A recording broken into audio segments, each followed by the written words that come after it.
Good evening, dear Medyascope viewers. Welcome to This Week in Turkey. This evening, our guest will be Levent Köker, who is a professor of public law.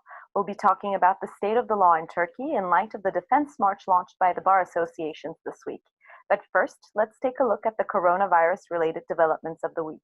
According to Worldometer's COVID-19 tracker update, Turkey ranks 12th in the total number of infected people and 17th in terms of the death toll. Worldometer uses official statistics for its rankings. Health Minister Fahrettin Koca has said that the Coronavirus Science Committee currently has no plans to suggest nationwide restrictions to contain the virus, also saying that the country is not experiencing a second wave despite a recent spike in the confirmed cases. President Recep Tayyip Erdogan, however, did say on June 20 that Turkey had lost some ground in the battle with the virus, but a focus on hygiene, masks and social distancing will protect people and help the economy rebound in the second half of the year. There will be a general lockdown on June 27 between 9:30 a.m. and 3 p.m. due to the university entrance exam. The lockdown will also be in effect on June 28 between 9:30 a.m. and 6:30 p.m. People taking the exam and using public transportation to get there, as well as relatives dropping off the students, will be exempt. During the lockdown, bakeries, markets, grocery stores, and butchers will remain open.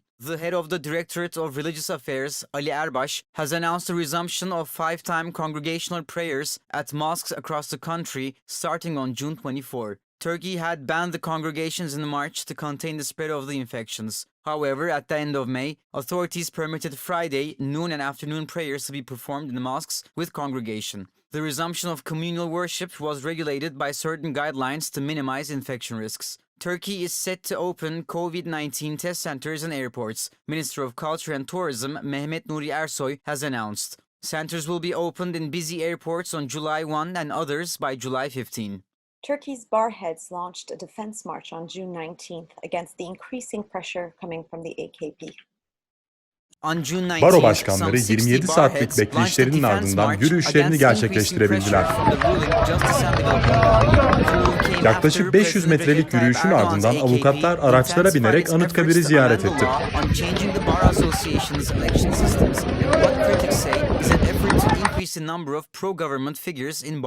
The lawyers wanted to enter Ankara as part of their march, but on June 22, Ankara police stopped the march by barricading a highway leading to the city, and footage showed the heads of bar associations being pushed and jostled by police. Bar heads shared videos and pictures throughout the night on June 23rd, saying that police seized raincoats and food sent to them. They also said that police ordered nearby restaurants and cafes to shut down to prevent bar heads from using their restrooms. After a 27-hour-long standoff, the Interior Ministry allowed the bar heads to continue their march to Ankara. The lawyers visited Anıtkabir, the mausoleum of Turkish Republic's founder Mustafa Kemal Atatürk. The Union of Turkish Bar Associations head Metin Feyzioğlu attempted to visit bar heads where they were kept waiting by police, but the bar heads didn't let him march with them, following his lack of support to the protests. Justice Minister Abdülhamit Gül, meanwhile, said that there is no draft bill at the moment, asking, "What are you opposing?" He also said that changes that would strengthen the profession of defense are underway.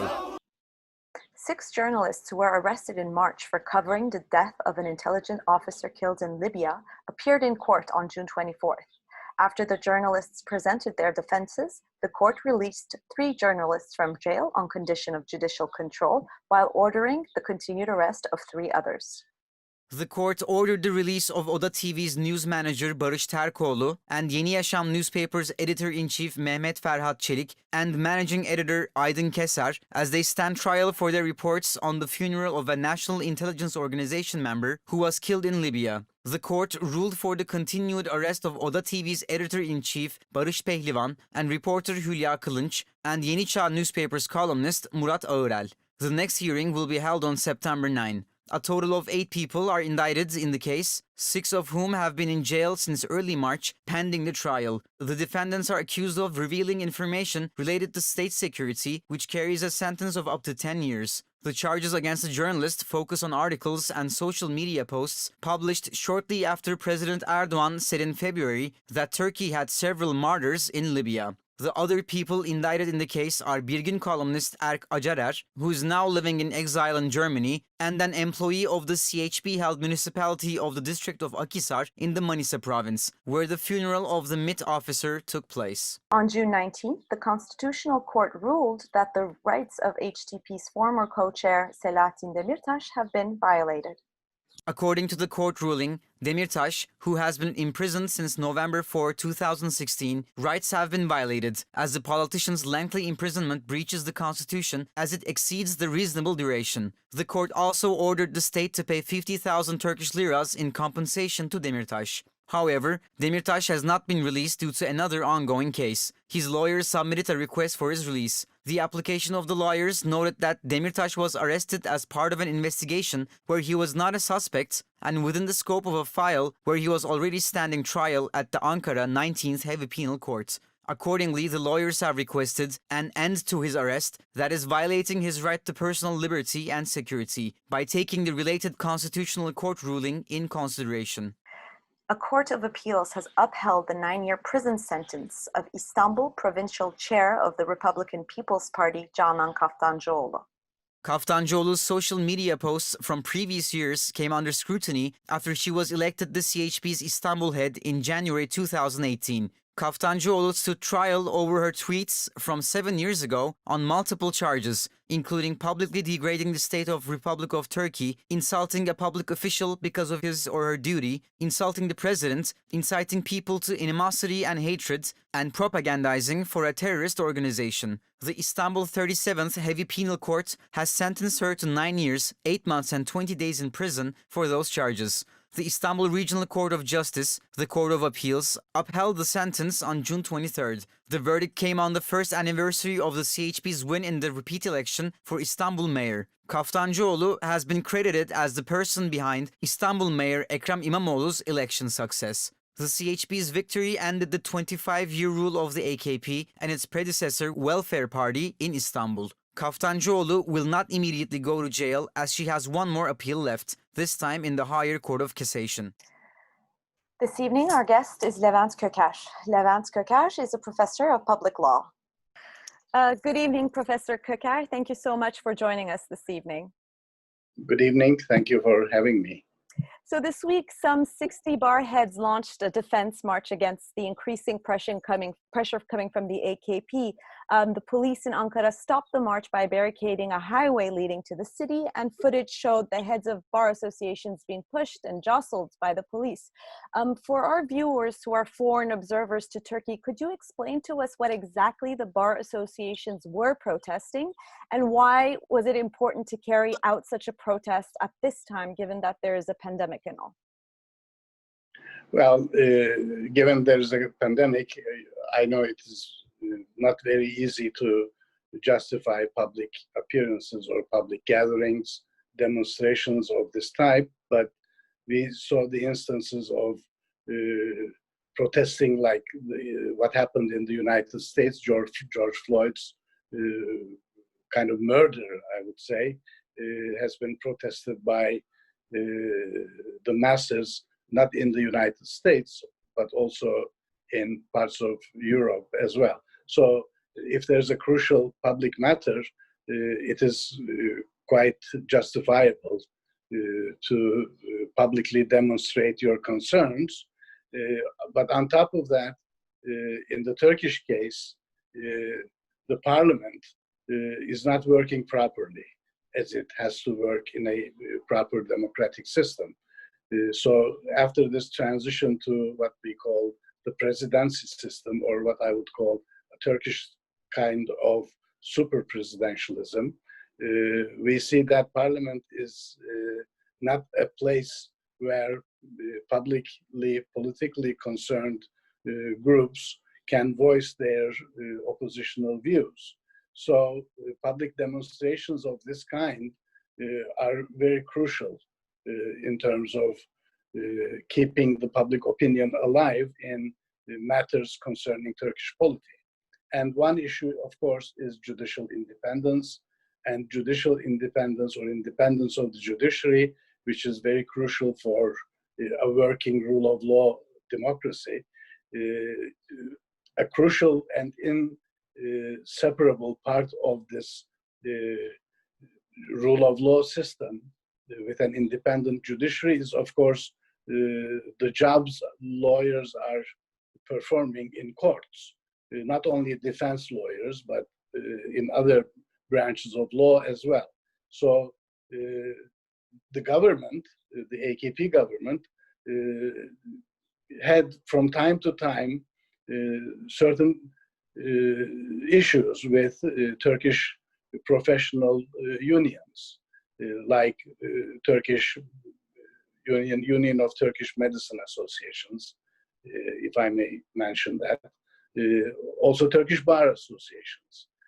They are sometimes their views may not correspond to each other, so they have different views, different opinions on different issues. Then the government says, well, you have to be under my control. So the recent attempt by AKP to change the law regulating the bar associations, the organizational features, and like election processes of bar heads, especially the chairperson of the Union of Turkish Bar Associations. So this was an attempt to bring the bar associations under the control of government.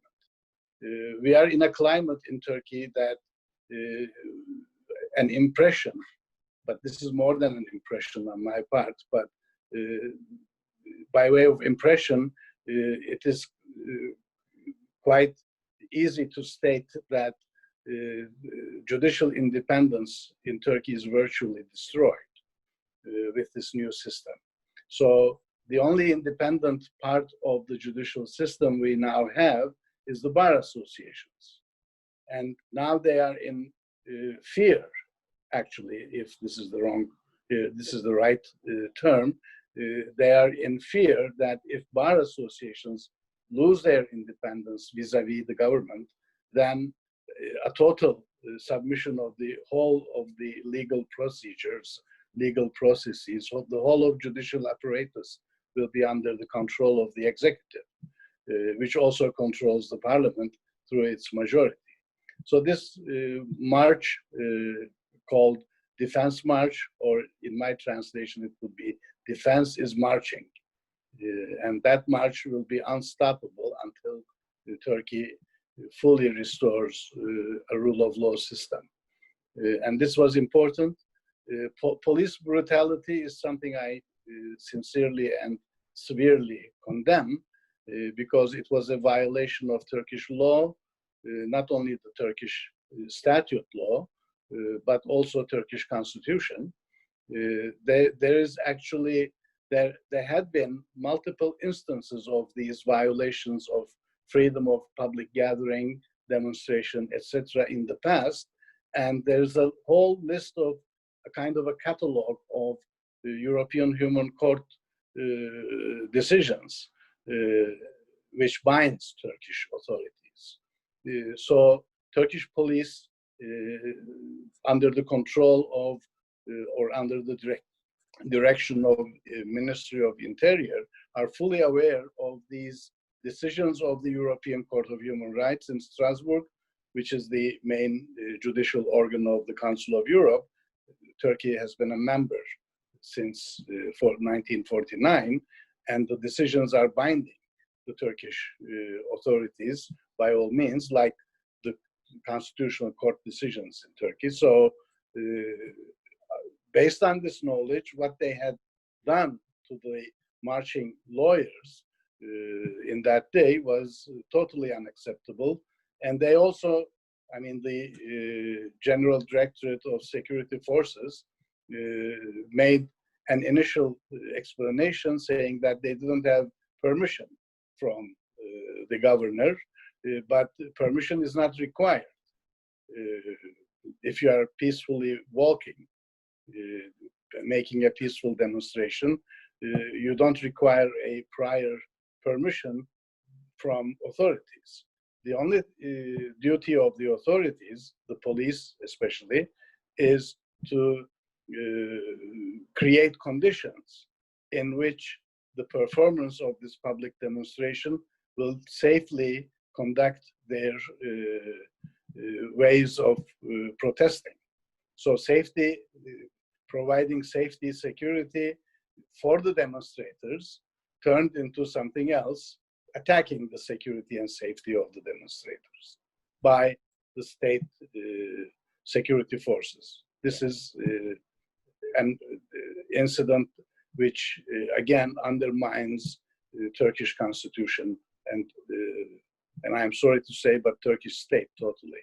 Yes, I mean, the images that we saw from the Ankara are unfortunately very familiar, and this type of peaceful protest, this idea of marching, has also been adopted by other, especially political parties, as you mentioned.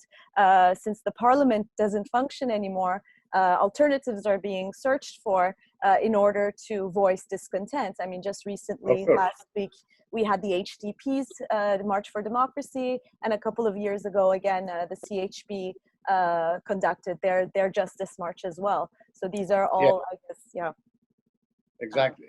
And I have to also mention that the General Directorate of Security Forces made another explanation. Now they changed the language, and now they are not saying that the marchers, demonstrators did not have permission. They don't now say that. They forgot about that justification. But now they say, since there's pandemic, we have to keep the roads open and keep measures or observe the measures advised by the scientific council concerning the pandemic, etc. That was only that, and you don't have to distort what happened. This is another language. I think they are playing with the public opinion. Yes. Professor Köker, this week, unfortunately, let's say there's been many developments, and I'd like to ask about all of them to you. Canan Kaftancıoğlu, who's the provincial president for the CHP in Istanbul, decision was a court upheld the decision to sentence Kaftancıoğlu to 9 years and 8 months in prison for tweets that she had tweeted a couple of years ago in 2012. She won't immediately go to jail because she has one more appeal left. However, the decision to uphold her sentence was given on the 23rd of June, and this is exactly 1 year after the CHP won the reruns of the local elections in Istanbul, for which Kaftancıoğlu is credited. How do you read this decision to uphold her sentence, both in terms of Kaftancıoğlu's political persona and the symbolic meaning perhaps behind the dates on which it was taken? Well, the date, I don't think it is premeditated by the court. I mean, the court didn't probably meditate on this, that let's release this date on the day she won the Istanbul municipal elections. But there emerges, I think, a pattern in Turkish public life now. If you are a successful political persona of the opposition, then you are someone that has to be criminalized. So the allegations, the case, the details, I cannot go into because first, I don't know the details. And second, it's still a pending case now to be reviewed by the Court of Cassation in Ankara, hopefully annulled by Yargıtay in Ankara, the Turkish Supreme Court of Appeals, Court of Cassation. But this is something that I really don't understand, but we see many instances of these cases in recent years, unfortunately, increasingly since 2013, beginning with the Gezi protest movement, which initially started as a peaceful protest against government's plans in Taksim Square in Istanbul. But ever since then, the violent reaction of government to oppositional social groups and political persons and political parties is increasing, and this is not a healthy way of doing things, doing business of rule in a country which had been trying to democratize itself for the last 40 to 50 years or so. So this all undermines our democratic experience and acquired democratic values, principles in this country. Mm-hmm.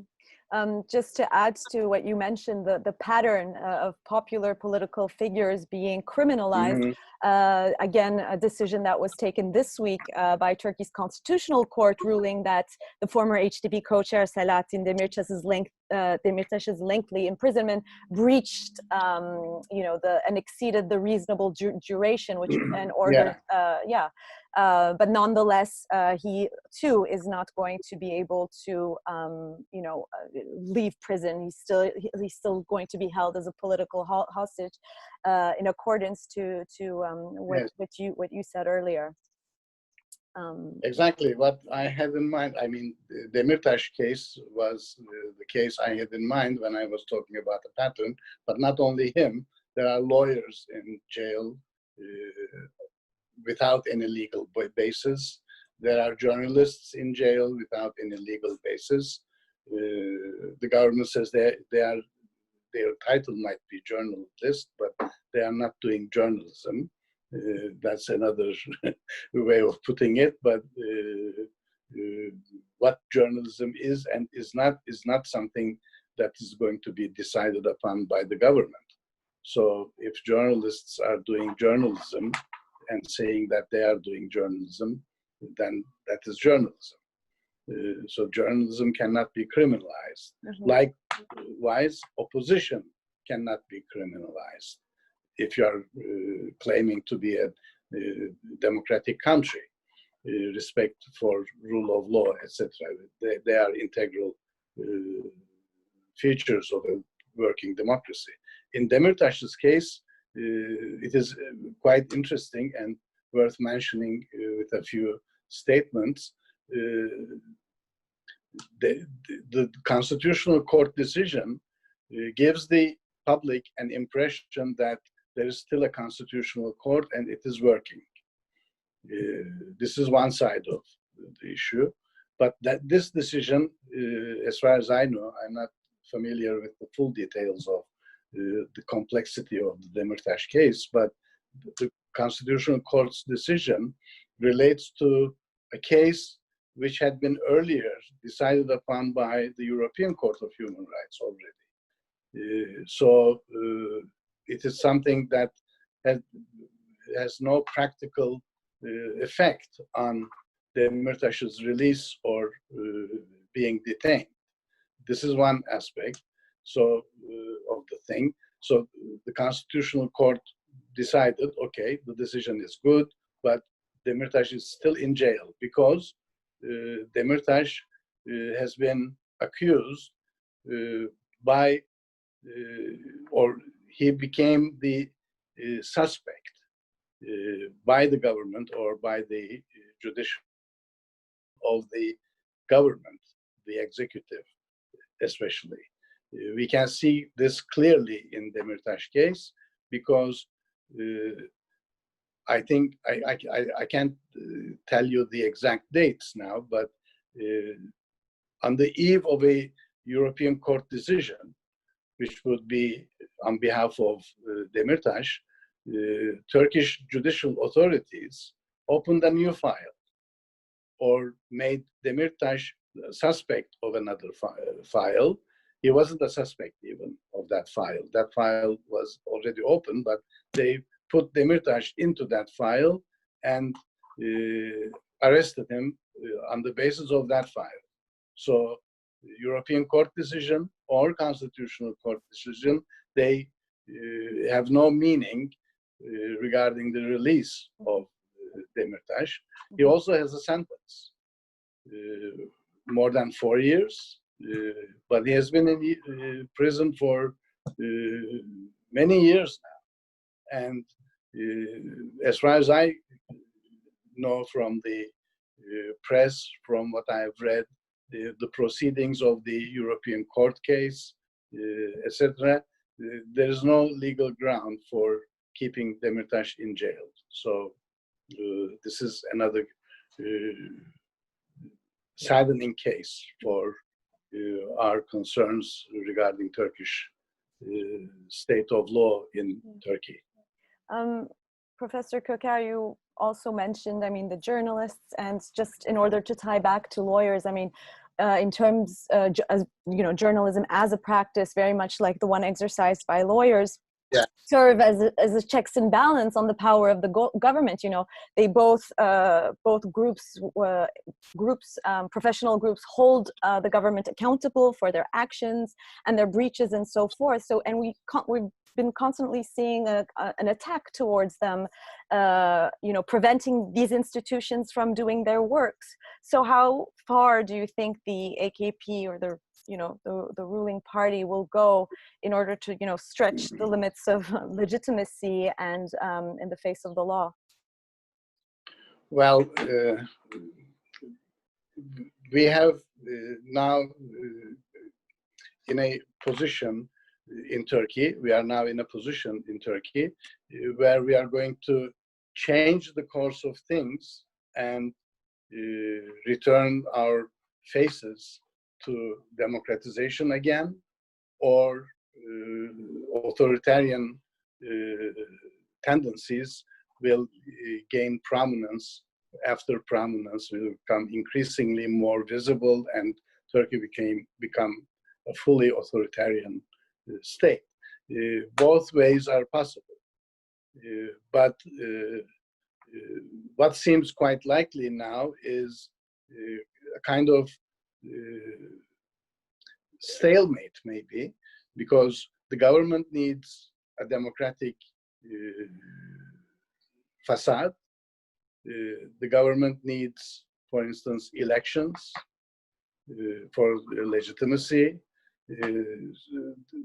At least elections, there has to be more than one party.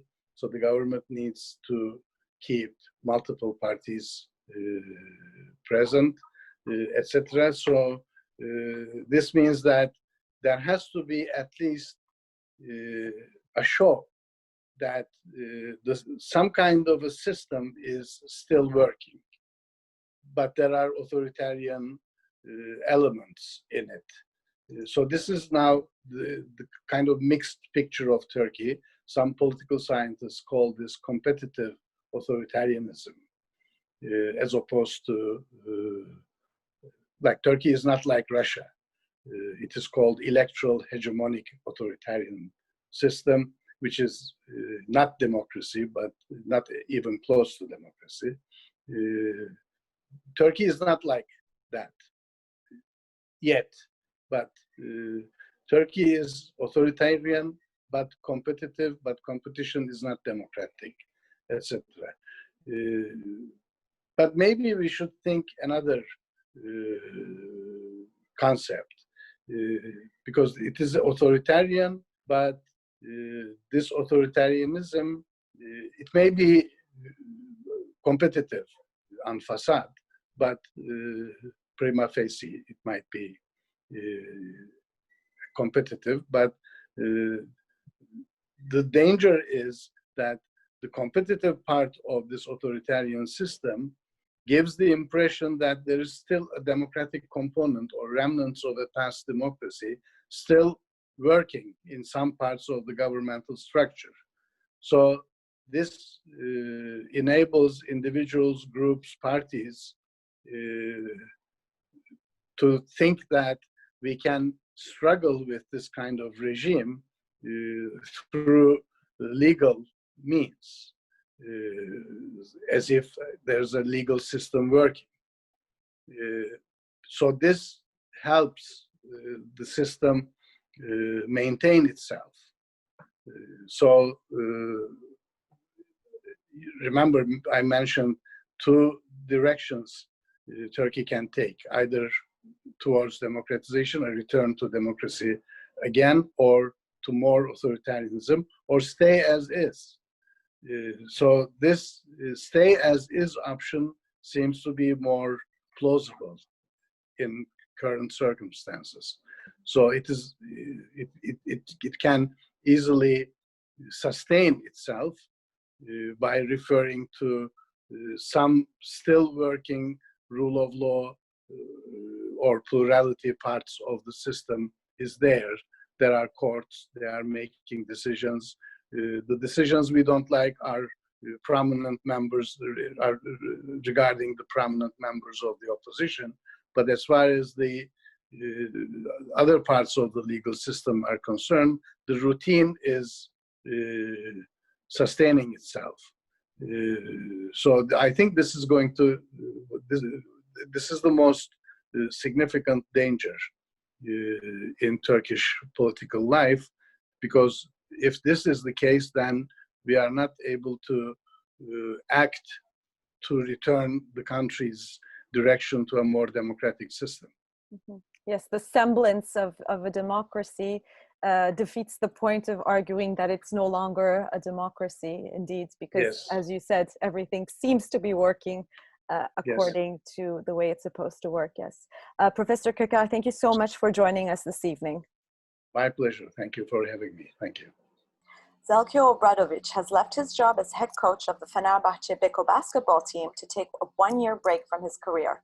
According to the statement released by the Fenerbahçe club on its website, Obradović met club executives, including President Ali Koç, last week in Istanbul to plan the new season, and the coach on Friday returned to his country, Serbia, to make his final decision after talking to his family. The Istanbul team stated that they respect Obradovic's decision, calling him as a club legend for his achievements at Fenerbahçe Beko. It added that he will remain as a member of Fenerbahçe forever. In this moment, I have made the decision to take a timeout for 1 year, Obradović said in a statement, describing his leave one of my hardest decisions in life. Obradović is one of the most respected head coaches in European basketball. He joined Fenerbahçe Beko in 2013-2014 season to win the EuroLeague in 2017, the Turkish club's sole major international title. In the Obradović era, Fenerbahçe Beko also claimed 4 ING Basketball Super League titles. He last won the 2020 Turkish Cup with this team. That's all from This Week in Turkey. See you next Friday at 9 p.m. Good night.